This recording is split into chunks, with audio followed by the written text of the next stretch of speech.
St. Kitts and Nevis Coral Reef Report Card 2016, supported by the Federal Ministry of the Environment, Nature Conservation Building, and Nuclear Safety, based on a decision of the German Bundestag, working in partnership with the Nature Conservancy and the Department of Marine Resources St. Kitts and Nevis, with data collected using ACRA, Living Oceans Foundation, and Healthy Reefs.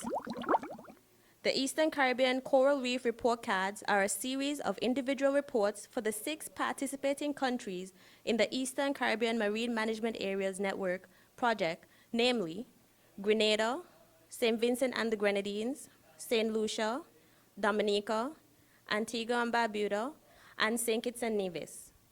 Reporting this type of information will help track progress in protecting reefs and inform future monitoring and management. The vision is to produce report cards every 2 years and share data through the CaribNode Regional Spatial Data Platform. Each report card includes information on 1. Key habitats, location and extent of coral, mangrove, and seagrass. 2. Reef Health Index, a measure of the health of our key coral reef indicators. 3. Marine managed areas, size and location of designated and proposed areas. The framework consists of 3 areas. 1. Coral Reef Monitoring Network. This includes ecological, socio-economic, and marine management effectiveness. 2. CaribNode. This online information system combines regional and national data. 3. Coral Reef Report Cards. Includes the Reef Health Index to measure coral reef health. There is a synopsis of geographical, social, and environmental-based information on the Twin Island Federation of St. Kitts and Nevis. There is also a timeline of events that were relevant to both the protection and key events impacting coral reefs.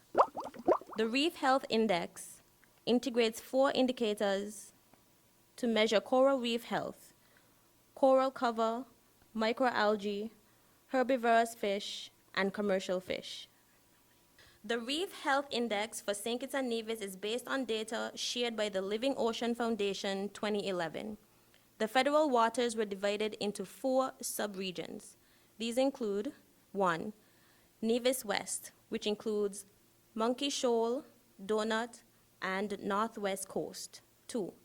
Nevis East, which includes Gridiron and Nevis Southeast Tip. 3. St. Kitts West, which includes Sandy Point and the western coastline. 4. St. Kitts East, which includes Gridiron North and Northeast corner. There is a listing of indicators for reef health and a short description relevant to St. Kitts and Nevis. These are 1. Corals. They build the reef's 3D structure, provide habitat, and protect coastlines. 2. Fleshy macroalgae. When too abundant, outcompetes corals. 3. Herbivorous fish. They clean algae off reef, large parrotfish, and remove more algae. 4. Commercial fish.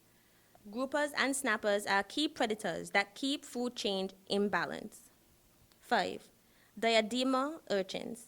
They clean algae off reefs and open space for coral recruits. 6. Coral recruits. These are baby corals, which prefer macroalgae-free areas. Next is the Reef Health Index shown graphically by using a map of the coastline surrounding St. Kitts and Nevis, highlighting the 2-mile radius marine management area. Based on the Reef Health Index nationally, St. Kitts and Nevis scored 2.3 out of 5 due to the abundance of fleshy, microalgae overgrowing corals. There were low commercial fish biomass, reflecting the lack of large predatory fish. Coral cover was fair, receiving 3 out of 5 for score. Even though the herbivorous fish scoring was also a 3, most fish were small in size. Key findings are also listed here. The key habitats of St. Kitts and Nevis. 3 main habitats are coral reefs, mangroves, and seagrass beds. They support productive fisheries, stabilize coastline, and host tourism. The new proposed management area will protect 93% of coral reefs, 4% mangroves, and 100% of seagrass. A diagram showing some threats to biodiversity and climate change impacts including rising ocean temperatures, oceans acidification, intensity and frequency of hurricanes, and also rising sea levels.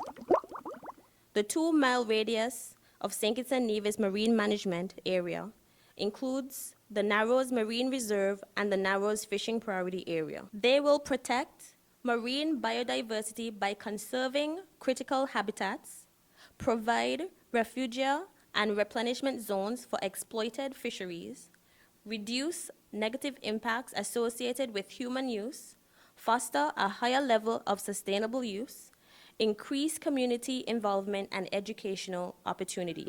On the final page, it indicates regional comparison on reef health, recommendations, and the next steps for country policy makers.